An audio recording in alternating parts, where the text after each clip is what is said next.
Here we are in S.W. Johnson with four distinguished brothers. We have Ron Raffaele, John Pantaline, Anthony Galucci, and Kevin Delehanty. Ron, when did you join the fire department? February 5th, 1968. John? October 3rd, 1966. How about you, Anthony? July 1966. Kevin? June 1969. Okay. Why did you join? Ron? Well, because they were already here, and they were my friends, and my father and my uncle were members too. Really? So, So you're like second generation? second generation. Okay. And, it just seemed like the right thing to do. And it was, right? Yep.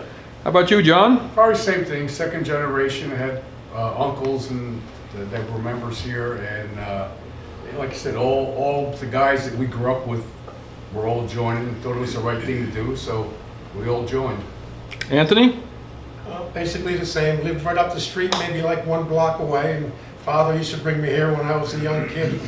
You know, after seeing what was going on, I said, boy, this is, pretty good thing to do with the rest of the fellows our age. Yep. Kevin? Well, I had just finished school in New York, and my 2 brothers were members here, and my oldest brother asked me, why don't you join? We need daytime help. So here I was, and I'm still here. That's great. Okay. Ron, what was your most unique experience as a member here? A plane crash 5 days after I joined the company Wow. in the middle of the village. What was that like? Chaos. I guess he made the wrong turn, huh? Yep. How about you, John? It's probably the same thing. I was in a company just for a couple of years, I guess, and the airplane crashed in the village here in Mizzier Park. That's probably been a lasting impression to me. Oh, so he crashed in the park, huh? So, It hit the fire chief's car at the time. They were stopped at the light, and luckily they were fine. that had to go pretty good with the insurance company. I get hit by a plane. Yeah. How about you, Anthony? Same thing, but I also remember a couple of different bleachery fires. Oh, yeah. Oh, yeah. And the Imperial Tower fire there that, I don't remember what year it was. Kevin, you got a better memory, but a couple fires out in the high towers.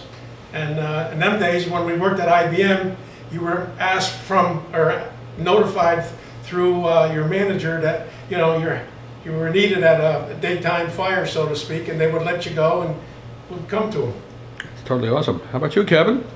Well, I wasn't here for the plane crash, that was just before me. But a couple of the bleachery fires, I was a member like 3-4 months. And believe me, I learned a lot that night. Okay. Ron, what was the biggest fire you fought? Probably one of the bleachy fires, Paris Plastics or the Powerhouse, Sweet-Or building. I mean, they were going good when we got there. John? Probably the same thing. The bleachery is a humongous complex down in the village here. And, when you're a young kid, 18, 19 years old, and you see a building that size totally involved, it's just awesome. And Anthony and I that night, I can remember this, it was probably our first big fire. Yeah.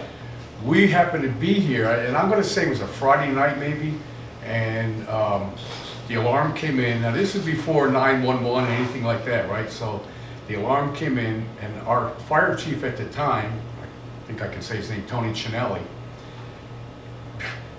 they came up here. We had the old Mac, which is all we had. I think Anthony and I, maybe some other guy, Cinelli was the chief, all on the back of the truck. This is in the days when you could ride on the back of a fire truck. And I can remember going down the hill, Anthony and I were hanging on the back, and the chief was up in the hose bed, and he could see the flames coming up as we got by County Players here on Main Street, which a lot of people know where that is. You could see the flames in the sky, the whole area was lit up. And he was ranting and raving and carrying on, and Anthony and I looked at each other, like I said, we were 18, 19 years Right. old, like, what the hell did we just get into, right? Because had no idea.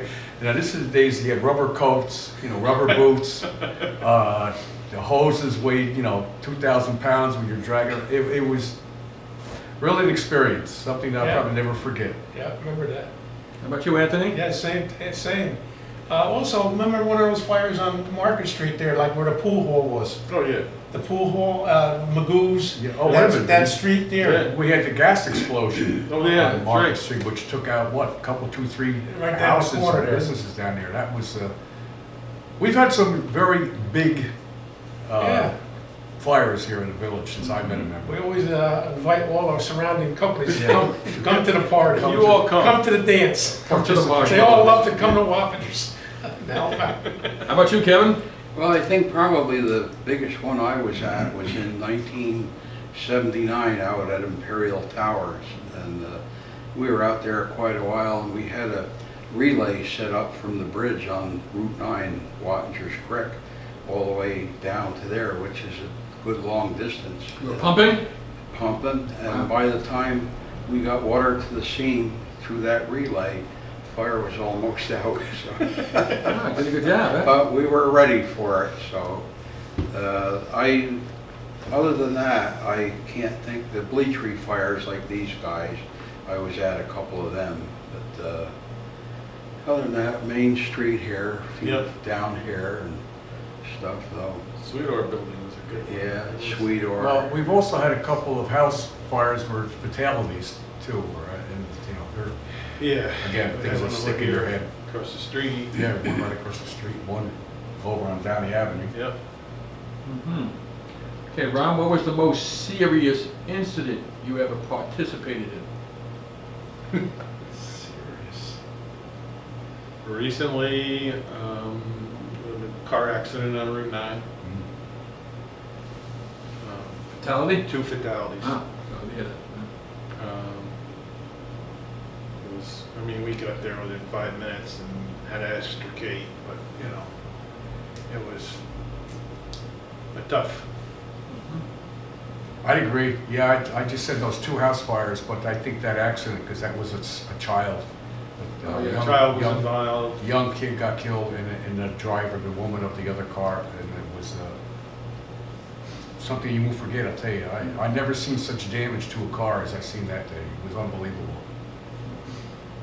Anthony? well, the day that, the night of the car crash, I remember your brother Jimmy was going towards the plane, and the pilot was sitting in the seat there. I was off, and he was kind of waving him off, don't come near me, don't come near, because he was burned pretty bad, and Jimmy, his brother, was the chief at the time, and Well, he was a police officer at the Cop on time. duty. yeah, Cop was on he chief duty. at the time? No. Oh, I thought he No, was, no. I'm sorry, I No, thought he was, that- oh, that was Bill- Broward, but I thought he was Bill- assistant chief. I Yeah. thought maybe he was No. assistant chief.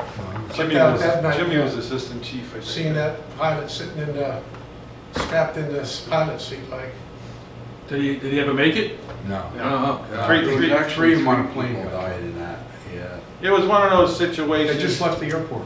They took off from the airport, they were having engine trouble, and they tried to turn back, and at the time, people ice skated. So the lake was covered with kids. They think that he tried to turn around to land on the lake. And it was covered with kids, and then he turned around and he said he was gonna try to make it to the junior high school football field, Well, that was very considerate of him, right? but he didn't make it. How about you, Kevin? I think probably back in the early 70s, I think it was in 71, Johnny Siena was chief, and we had a house fire down on South Avenue, and the lady died in the fire, and it was the weirdest thing I ever seen. The kitchen clock in the next room melted, but there was no other fire damage. In the room where she sat in a chair, she was an alcoholic and a chain smoker. There was a perfect circle around her where her chair was, and she laid over a beam in the basement. Wow. There was a terrific amount of heat there, but for some reason it just never ignited. Yeah, Amazing, amazing. yeah. Okay, Ron, what is the biggest difference you have seen in the fire department from when you first joined until today? We had a lot of members then, and everybody wanted to join. Everybody wanted to participate. Today, it's not so much. I mean, we just don't have anybody interested in volunteering. And, you know, we really need them, you know.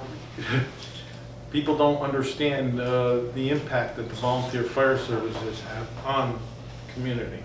Absolutely. How about you, Ron? What's the biggest difference you've seen since the day you joined until today?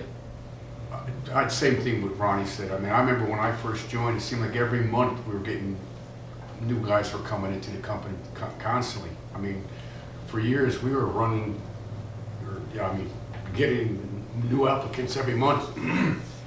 But, you know, now we're lucky if we get one or two a year, maybe, you know, I mean, if we get that, and they don't seem to pan out. We get one or two, and the interest isn't there. Unfortunately, in a small village like this, like we said when we joined, it was kind of like following tradition, so like families.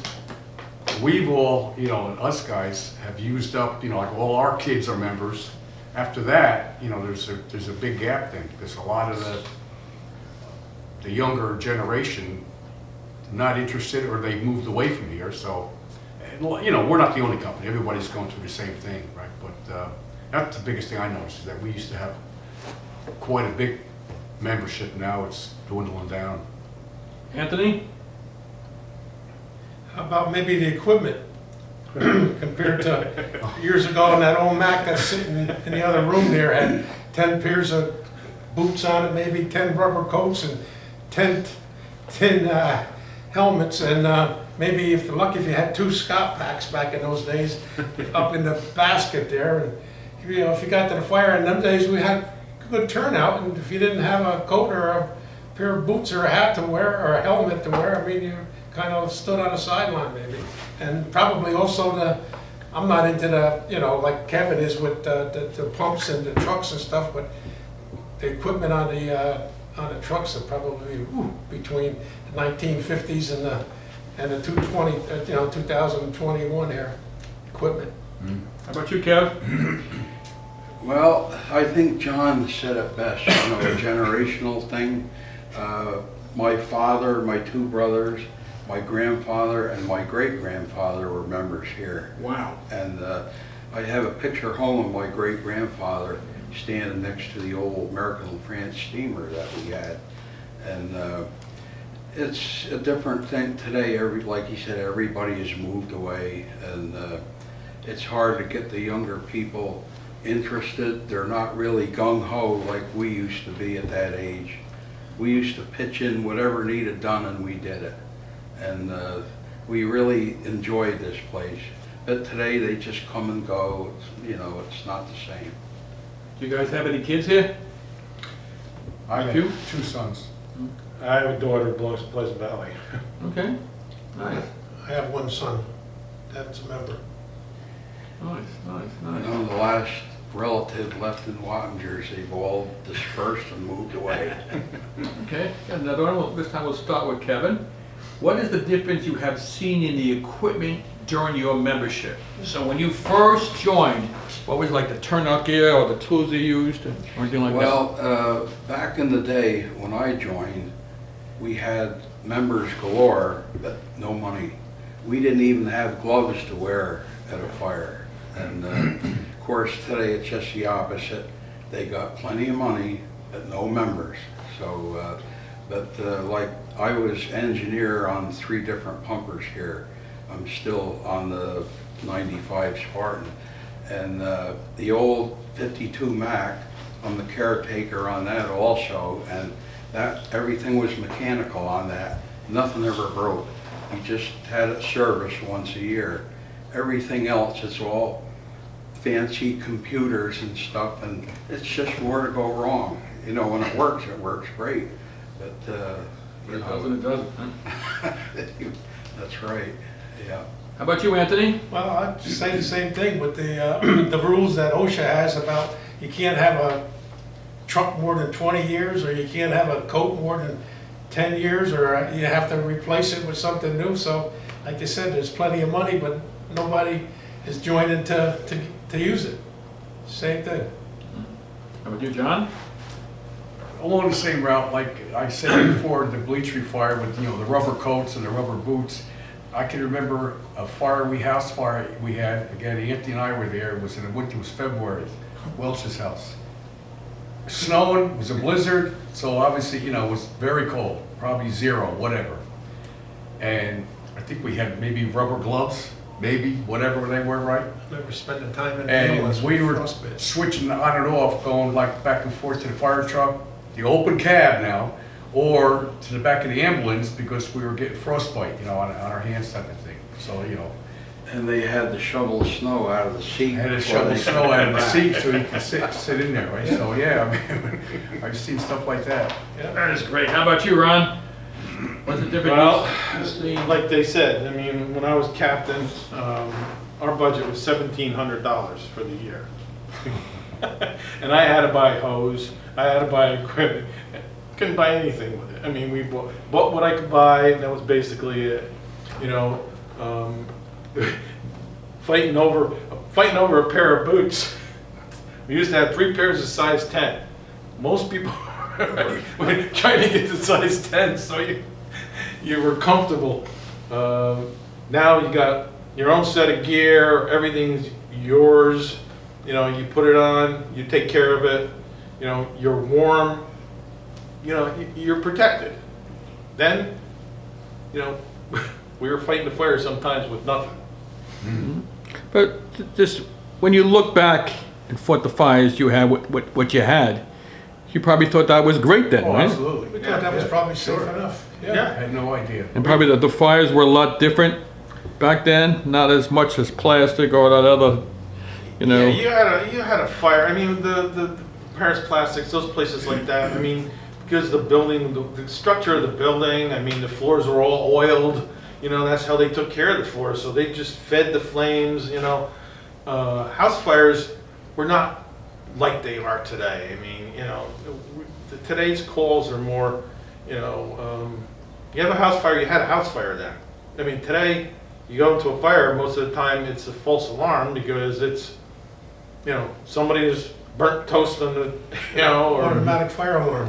or The heads go off. Mhm. Yeah, defective heads. yeah, or you know, something like that. Or they don't clean them, you know? Yeah, Or they take a shower and the steam hits it, yeah. right? The Oh, yeah. CO detectors go off, Which you is know. good. Have you guys ever had a line of duty death here? No. No, Guys were quite lucky. Goodness. Okay.